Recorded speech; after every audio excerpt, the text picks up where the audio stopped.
뛰어넘기 위한 비결을 같이 배워보도록 하겠습니다. 전도서 4장 말씀 같이 보겠습니다. 전도서 4장. 우리가 믿음으로 뛰어넘는 주제를 가지고 같이 이야기하고 있습니다. 어떻게 하면 믿음으로 뛰어넘을 수 있을 것인가에 대해서 같이 고민하고 있는데, 정말 한 가지는 첫 번째 포인트는 세 명의 친구를 만들어라라는 주제를 가지고 같이 이야기하고 싶습니다. 성경은 함께하는 것에 대해서 이야기를 하고 있습니다. 전도서 4장 9절 말씀부터 12절 말씀까지 같이 한번 읽어볼까요? 전도서 4장 9절에서 12절 말씀까지. 전도서 4장 9절에서 12절까지. 혼자보다는 같이 한번 읽어볼까요? 시작. 혼자보다는 둘이 더 낫다.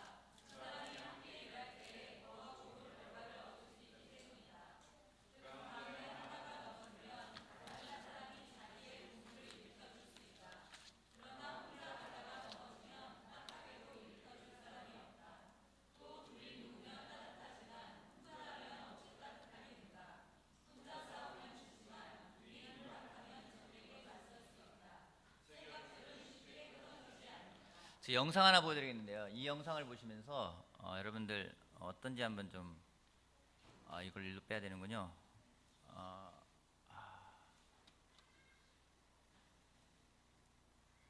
여기 한 남자가 춤을 추는 영상인데, 빼주시겠어요? 한번 빼서 크게 해주세요. 잠깐만요. 그리고 여기 밑에 시간을 4분 40초, 4분 20초 정도로 맞춰주실래요? 영상 4분 20초 정도로? 4분 20초 정도로 쭉 가서요. 4분 20초. 그 정도. 좀만 더요. 음악도 좀 띄워주시겠어요? 여기 음악이 나옵니다. 한 남자가 춤을 춥니다. 뭐 이런 춤을 추고 있어요. 근데 저 남자는 왜 저러는 걸까요? 춤을 잘 추는 춤도 아니에요. 그죠? 혼자 막 춤을 춰요. 옆에 있는 사람은 지켜봅니다. 이 남자가 왜 그러는 걸까? 그리고 와버립니다. 근데 잠시 후에 한 남자가 같이 옵니다. 그 다음에 일어나는 일들은 둘이 춤춥니다. 근데 서로 뭐 이렇게 해라 저렇게 해라 알려주고 있어요. 역시 춤 잘 추지 않습니다.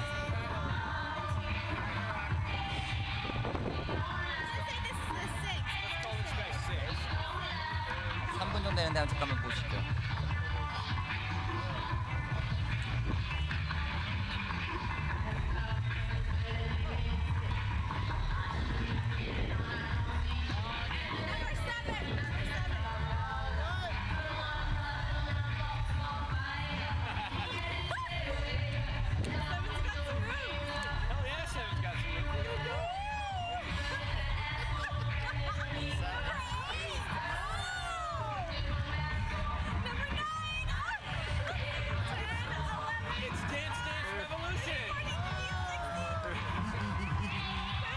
다 모르는 사람들이에요. 그 사람들은.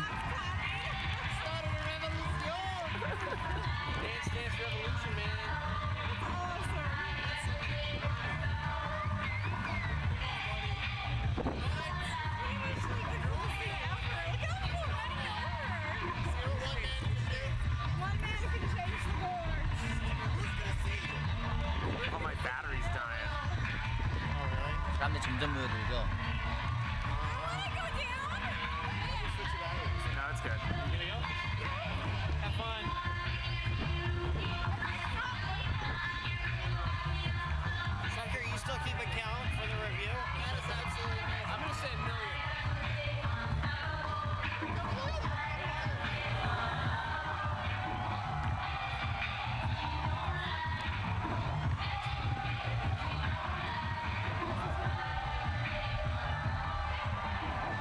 여기까지 한번 볼게요. 여기까지 한번 보겠습니다. 여기까지 볼게요. 여러분, 처음에 댄싱을 하는 사람이 있었습니다. 저 사람은 마음이 어땠을까요? 처음에 춤을 춘 사람은요.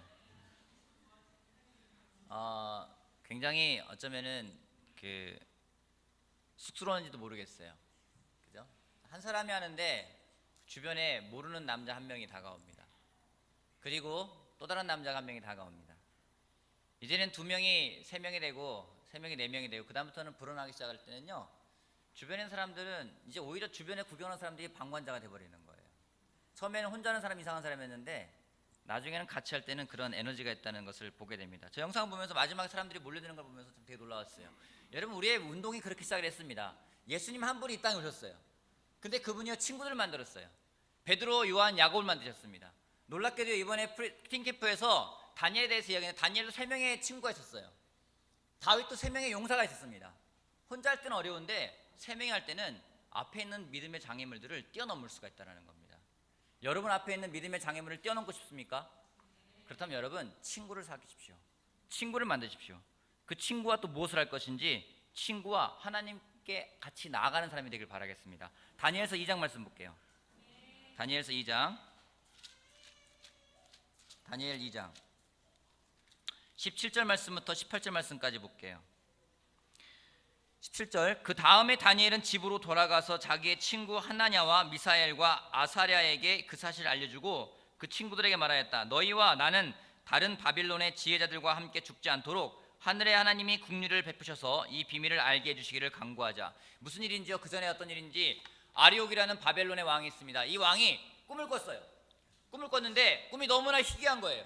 그래서 이 꿈을 좀 풀었으면 좋겠다. 해몽해 줄 사람을 찾는데 해몽가들이 나옵니다. 그 나라의 지혜자들을 모읍니다. 그들에게 이야기합니다. 뭐라고 이야기하냐면요, 너희들은 내 꿈을 해몽하라. 그냥 해몽한 게 아니라 내 꿈이 뭔지 맞히고 해몽하라는 거예요. 그렇지 않으면 다 죽여버리겠다라는 거예요. 여러분, 제가 어젯밤에 꿈을 꿨습니다. 제가 꿈을 꿨어요. 제가 제 꿈이 무슨 내용인지 제가 꿈을 해몽해 주시는 분에게 제가 가진 모든 걸 다 드리겠습니다. 조건이 뭐냐면요, 제가 꿈 내용까지 맞춰야 돼요. 지원하실 분 계십니까? 오늘 제가 물어보는 게, 신용 형제한테 내 어젯밤에 꿈 꿨거든? 꿈 좀 해몽해줘. 무슨 꿈인지 네가 맞춰봐. 어떻게 맞출 거예요? 모르죠. 몰라요. 아리오광이 얘기하는 거예요. 너희 꿈 해몽해봐. 대신에 내가 꿈 맞춰봐. 그렇지 않으면 내가 다 죽을 거야. 여러분, 다니엘에게 그런 이야기를 해요. 다니엘이 마찬가지로 그런 얘기를 해요. 너 내 꿈을 맞춰봐라. 그리고 꿈을 해몽해라. 그렇지 않으면 다 죽여버릴 거야. 다니엘이 친구들에게 갑니다. 여러분이 다니엘이라면 친구들한테 가서 뭐라 하시겠습니까? 야, 우리 죽는다. 우리 그냥 있으나 죽으나 도망가다 죽으나 똑같이 죽는 거니까 이왕이면 도망가 보자. 저라면 그럴지 모르겠어요. 아니면 가서 저는 막 그 왕에 대해서 막 비난할 것 같아요. 왕이 말이 되는 소리를 해야지. 어떻게 자기 꿈을 맞추라고 하면서. 여러분, 제가 그렇게 이야기하면요, 여러분 저를 사이코라고 할 거예요. 마찬가지로 그렇게 할 수밖에 없을 것 같아요. 근데 다니엘은 그러지 않고 놀랍게도 친구들과 같이 무엇을 했는지 하나님께 나아갔습니다. 우리 하나님께 기도하자. 하나님께 친구들을 데려가는 그러한 것이 정말로 믿음의 장애물을 뛰어넘을 수 있는 방법이 아닐까 생각을 합니다. 이번에 팅캠프에 가서 우리 그 박조 장로님의 아들인 박지우 군이 왔고, 그 다음에 우리 또 베인 목사님의 둘째 아들 세례받은 배수현 군이 왔어요. 두 사람의 이야기를 좀 들어봤습니다. 그 박지우 형제가 배수현 형제 그 형제도 이제 형제 그 집에 같이 머물 수 있는 시간이 있었대요. 한 달 가량 머물 수 있는 시간이 있었는데, 그 시간 동안 밤이 되면은요 매번 둘이 뭔가 막 얘기를 막 한대요. 그리고 밖에 나간대요. 밖에 나가서도 막 뭔가를 막 이야기한대요.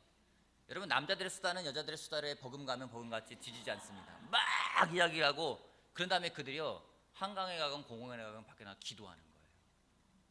그렇게 매일같이 그렇게 했대요. 마음에 있는 걸 다 나누고, 그 다음에 나가서 기도하고 돌아오고, 그 다음에 박지우 형제가 미국으로 갔어요. 그 다음에 배수현 형제는 계속 뭘 할까요? 계속 나가서 기도해요. 여전히 똑같이 그렇게 하는 거예요. 그러다 보니 얼마 후에 세례를 받았습니다. 또 자랑하시더라고요. 그 이후로 한 번도 빠짐없이 콰이트함 했다고 이야기를 하더라고요. 여러분에게 친구가 있다면 그 친구와 무엇을 하고 있습니까? 친구에게 내 마음에 대해서 많은 이야기를 할 수 있습니다. 하소연할 수가 있습니다. 여러분, 그걸로 끝난다면은 그 관계는 더 이상 영적으로 성장할 수 있는 관계는 아닙니다. 친구를 만나서 많은 이야기를 할 수 있습니다. 여러분, 내 사정을, 내 고민을 들어주는 친구가 있어요. 그 친구한테 계속 그 이야기만 합니다. 그 친구가 없어요. 그럼 저는 뭘 할까요? 또 다른 그런 사람을 찾으려고 들어갈 거예요. 하지만 하나님께 간다는 것은 결국 궁극적으로 우리가 가야 될 길이기 때문에 친구와 같이 하나님께 간다면 그것만큼 좋은 친구 관계가 없을 거라 저는 확신을 합니다. 여러분, 친구와 같이 무엇을 하고 계십니까? 직장에 있는 친구가 있다면 직장 친구와 무엇을 하고 있습니까? 직장 상사와 험담을 하고 있습니까? 험담하십시오. 괜찮습니다. 그리고 같이 기도하십시오. 궁극적으로 기도하지 않는다면 우리의 관계는 깨질 수밖에 없는 관계임을 우리가 기억했으면 좋겠습니다. 하나님께 나아가고 싶다면 친구를 만들고 그 친구와 더불어서 하나님께 나아가는 그런 사람이 된다면 우리의 정말 믿음의 장애물들은 뛰어넘을 수 있는 것이 될 거라 저는 확신을 합니다. 근데 여러분, 하나님에게 간다는 것은 무엇을 의미하는 걸까요? 하나님에게 내가 앞에 간다, 하나님 앞에 내가 서겠다는 건 무엇을 말하는 걸까요? 하나님께 순종하겠다? 하나님 앞에 간다는 건 뭘 말하는 걸까요? 여러분, 성경에서 하나님은 무엇으로 표현하고 있습니까? 하나님은 빛이라고 표현하고 있습니다. 예수님은 이 땅에 한 줄기 빛으로 오신 분이 그 예수님이십니다. 하나님 앞에 간다는 것은요, 내가 빛 가운데 서겠다라는 거예요. 빛은 왜 필요할까요? 여러분, 무엇인가 화난 데 가서 뭔가 볼 때가 있죠. 왜 화난 데 가서 봅니까? 잘 보이기 때문에 그런 거예요. 빛이라는 것은 비춰보겠다라는 거예요. 무엇이든지 보겠다라는 겁니다. 이게 누구 방일까요? 이게 누구 방일까요? 이건 누구 방일까요? 자전거도 하나 있습니다. 끝에. 누구 방일까요? 여러분, 이 방은 누구 방인지 아십니까? 이 방이 내 방인 것 같다 하시는 분 있으십니까? 여러분 가운데 이 방 저 내 방인데 이런 분 있는지 모르겠어요. 이런 방 들어가고 싶습니까? 대신에 이런 집이 있습니다. 정리되어 있는 집이요. 누가 보니까 모델하우스 아니냐고 그러는데,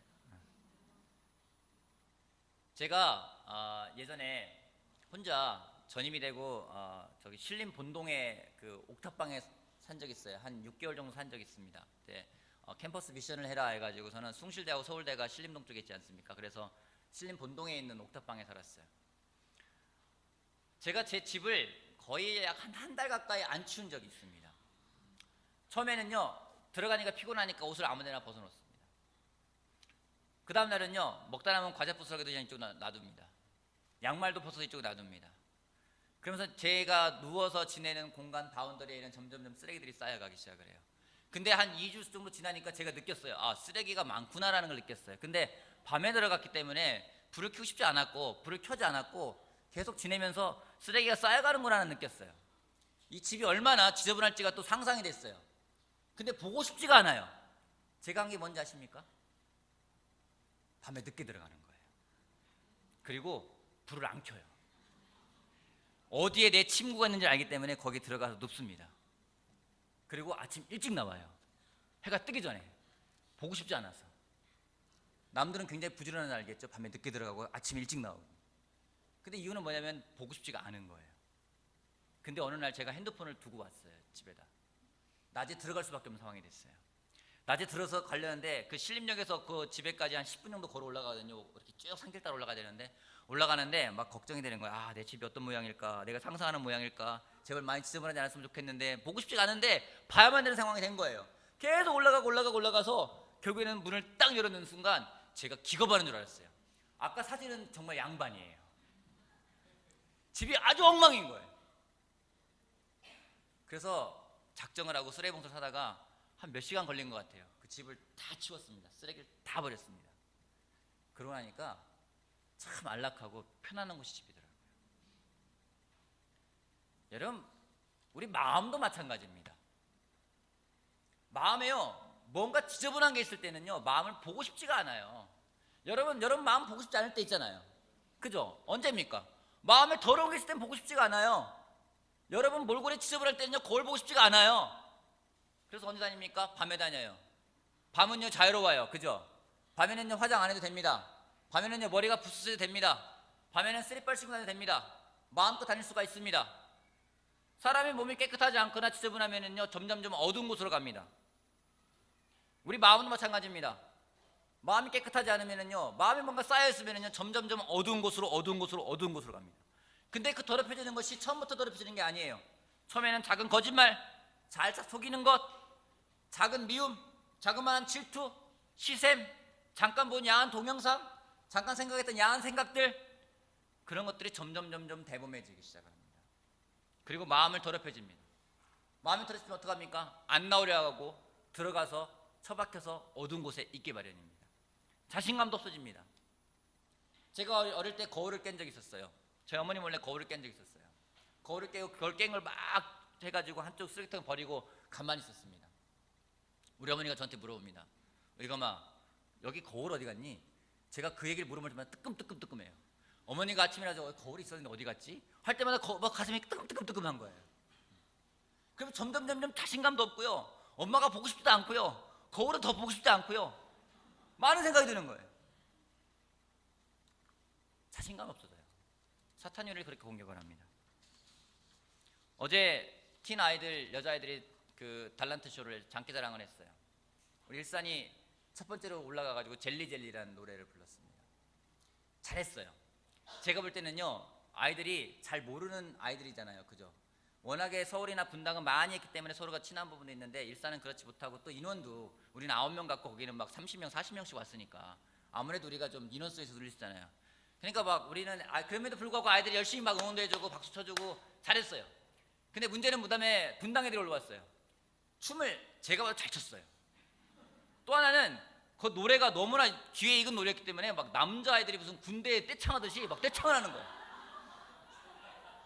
점점점 우리 일산 아이들, 여자아이들 얼굴이 표정이 안 좋아져요. 그리고 나중에는 방에 들어가서 막 울고 난리가 났습니다. 그래서 제가 불렀어요. 무슨 일이냐? 왜 우리 일산에 있는 남자 오빠들은 분명 우리를 응원해 주겠다고 했는데 앞에 하다 말았는지 모르겠다. 왜 저들은 저렇게 떼창하면서까지 하는데 우리한테는 그렇게 좀 그냥 박수만 치고 마는지 아는지 모르겠다. 막 질투하고 시샘하는 거예요. 그러면서 무슨 얘기가 하는지 제가 나를 째려봤다. 자, 속삭이고 안 좋은 얘기를 했다. 아니 이러셨잖아요. 춤을 췄는데 제가 아까 춤춘 애야. 이거 갖다가 똑바로 뭐 얘기하겠습니까? 옆에 제가 아까 춤춘 애야 하면 자기를 째려봤다, 흘게 봤다, 험담했다, 많은 얘기 나오는 거예요. 그래서 마음이 점점 안 좋아져요. 안 좋아지면서 자기네끼리 계속 그 마음을 막 증폭시켜요. 그러면서 한 얘기 더 합니다. 아까 걔가 너한테 뭐라고 한 것 같아. 아까 보는데 째려보더라. 아니 똑바로 보겠습니까? 어떻게 보겠어요? 모르는데. 거기서부터 막 그 오빠들이 막 떼창해주는데 너희들은 안 해주는 것 같아. 막 얘기 나오니까 또 동조합니다. 내가 봐도 그런 것 같아. 마음들이 안 좋아져요. 방에 들어가서 막 울고 막 그럽니다. 여러분 자그마한 거예요.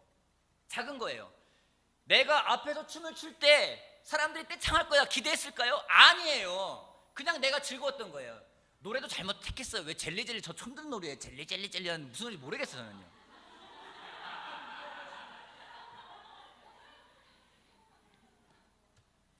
죄라는 것은요, 그 어원이 빗나간다는 의미가 있습니다. 노란 거는 화살에 제대로 꽂혔습니다. 하지만 죄는요 빗나가는 겁니다. 화살에서 빗나갑니다. 빗나가면 어디에 꽂히나요? 어디에 꽂혔습니까? 반대에 꽂혔습니까? 아니에요. 그 주변에 꽂히는 거예요. 내가 죄를 지을 때요 어디로 가서 꽂히겠습니까? 내 주변에 가서 꽂혀요. 내가 죄를 짓잖아요. 누가 아프겠습니까? 내 주변에 있는 사람들이 아픕니다. 내 주변에 누가 있습니까? 나를 사랑하는 사람들이 있어요. 엄마 아빠가 싸웁니다. 여러분 기억해 보세요. 여러분 부모님이 싸우셨습니다. 누가 상합니까? 누가 속상합니까? 옆집 이웃집 사람이 속상합니까? 물론 시끄러워 속상할 수 있어요. 하지만 정말 피해받는 거는 자식들이라는 거죠. 왜? 엄마 아빠 사랑하니까요. 자식이 잘못을 합니다. 누가 제일 마음 아픕니까? 엄마 아빠가 마음 아파요. 왜요? 사랑하니까요. 죄라는 건 그런 거예요. 근데 그런 죄라는 것이 자그마한 것이 시작된다는 거죠. 자그마한 비교, 자그마한 질투, 자그마한 뭔가 원망하는 마음들. 제가 예전에 처음 전임이 되고 다음에 제가 알고 있는 한 형이 있었습니다. 정말 설교를 잘하세요. 똑똑해요. 영어도 잘해요. 잘생겼어요. 많은 인기도 있어요. 제 마음속에서 막 그 형을 볼 때마다 이제 막 부러움이 생겨요. 요즘에는 참 잘한다, 좋겠다 하다 나중에는 막 실투하고 질투하는 마음이 생겨요. 남자지만 그런 마음이 생깁니다. 나도 잘하고 싶은데. 그래서 그 마음을 가지고 그때 저를 제자료했던 박조 장로님한테 가서 말했습니다. 형님 제 마음속에 좀 안 좋은 마음이 있는 것 같아요. 그래서 무슨 마음이냐? 좀 질투하는 마음이 있어요. 저한테 보여줬던 말씀이 창세기 말씀을 보여줬습니다. 가인이 아벨을 왜 죽인지 아냐고. 여러분 가인이 아벨을 왜 죽였습니까? 질투했어요. 질투가 아니라 살인인 거예요. 그 말씀을 들으면서 제가 펑펑 울었어요. 그리고 그 다음날 그 형제한테 갔습니다. 가가지고 오픈했어요. 형, 나 형한테 오픈할 게 있어. 뭐냐니까 형한테 내가 질투하는 마음이 있었고 비교하는 마음이 있었고 경쟁하는 마음이 있었어. 근데 그 마음이 형을 죽일 수 있는 마음과 똑같은 마음이었던 것 같아. 미안해라고 이야기를 했어요. 그 형이 막 하하 웃으면서 우리가 내가 너 얼마나 사랑하는지 아면서 안아주는데 너무 마음이 따뜻했어요. 여러분, 우리가 비교할 때가 많아요. 질투할 때가 많아요. 시샘할 때가 많아요. 자그마한 것에서 시작된다는 거죠. 그게 어마어마한 죄를 낳고 그 죄가 어떤 결과를 갖고 오는지 저는 엉뚱한 곳에 관역에 꽂혀가지고 내 주변에 있는 사람들에게 아픔을 준다는 거예요. 내 친구와 관계도 마찬가지예요. 사탄은 친구를 못 만들게 만들어요. 어떻게 해요? 비교하게 만들어요. 내가 더 관심 받고 싶어 하는 게 있어요. 내가 내 마음을 또 왜 못 드러내는 걸까요? 내가 드러내면은요, 나를 어떻게 볼까 관심이 그것 때문에 못 드러내는 거예요. 내가 이런 죄를 지었는데 이걸 오픈하면은 나를 어떻게 볼까? 여러분, 제가 때로는요, 제 죄 고백하는 걸 되게 두려워할 때가 있었거든요. 근데 한 가지 제가 격려받은 게 있어요. 제가 앞에서 제 죄 고백하잖아요. 모두가 격려받더라고요. 나만의 착각이었었어요. 여러분, 솔직히 딴 사람은 나에 대해 그렇게 관심이 없어요. 내가 어떻게 보일까 관심 별로 없다라는 거예요. 내가 의식한다라는 거죠. 여러분, 우리가 정말로 믿음으로 장애물을 떼어놓고 싶다면은 내 방에 지저분한 것들을 빛 가운데 드러내야 됩니다. 그리고 정리해야만 합니다. 그걸 정리하지 않으면요, 떼어넘을 수가 없습니다. 계속해서 쌓여갈 뿐입니다. 그것들을 끄집어내십시오. 그리고 빛 가운데 드러내십시오. 그리고 정리하는 우리가 되길 바라겠습니다. 마지막으로 구절 하나 읽겠습니다. 같이 한번 읽어볼게요. 큰 집에는, 같이 한번 볼게요. 시작. 큰 집에는 금그릇과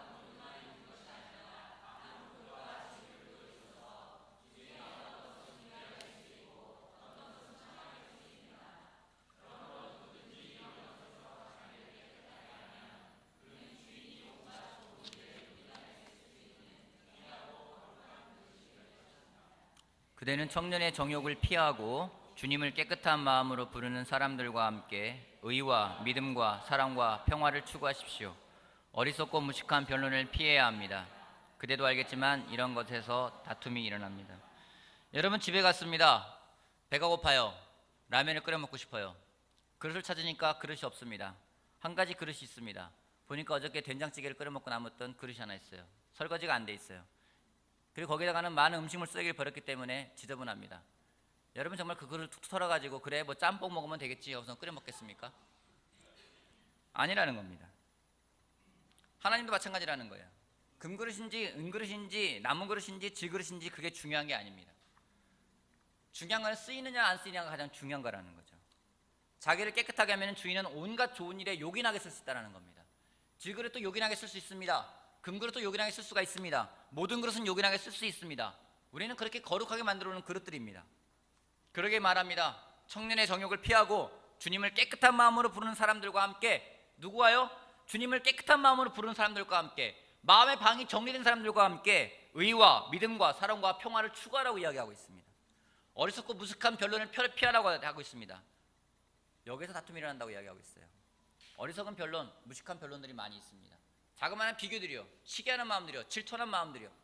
여러분, 우리 가운데서 그런 마음들도 더 비우길 바랍니다. 아이들이 가르칠 때 여러분 올 때 니네 너무 고생했다, 속상하겠다, 나라도 힘들겠다 그렇게 말씀하지 마십시오. 그래 내가 보니까 딴 데 막 떼창해주고 너무 좋았겠더라, 너희는 안 해줘서 속상하겠다 그렇게 말씀하지 마십시오. 비교하는 마음은 더 없어야 됩니다. 그 아이들 격려해 주십시오. 또 축하해 주십시오. 다음에 더 잘할 수 있게끔, 정말 순수한 마음을 할 수 있게끔 격려하는 우리가 되길 바라겠습니다. 우리의 마음을 깨끗하게 비우고 정말 그런 친구들과 모여서 함께 하나님께 나아간다면은 우리 앞에 있는 믿음의 장애물들을 우리가 뛰어넘는 그런 기적들이 일어날 거라 저는 확신합니다. 특별히 저는 개인적으로 기대합니다. 내년에는 20명이 되기 때문에 일산도 밀리진 않을 겁니다. 비교하진 않겠습니다. 하지만 밀리진 않을 겁니다. 지금 잘 키워야 됩니다. 우리 마음을 깨끗하게 정리하고, 여러분 마음의 방에 정말 무엇인가 지저분한 게 있다면 여러분 빛 가운데 주님께 가십시오. 친구와 가십시오. 그리고 끄집어내십시오. 정리하고 쓸고 닦아서 정말로 하나님께서 나를 귀하게 쓰일 수 있는 그런 사람이 되기를 다시 한번 기도하길 바라고, 또 그런 실천이 있길 바라면서 말씀 마치겠습니다.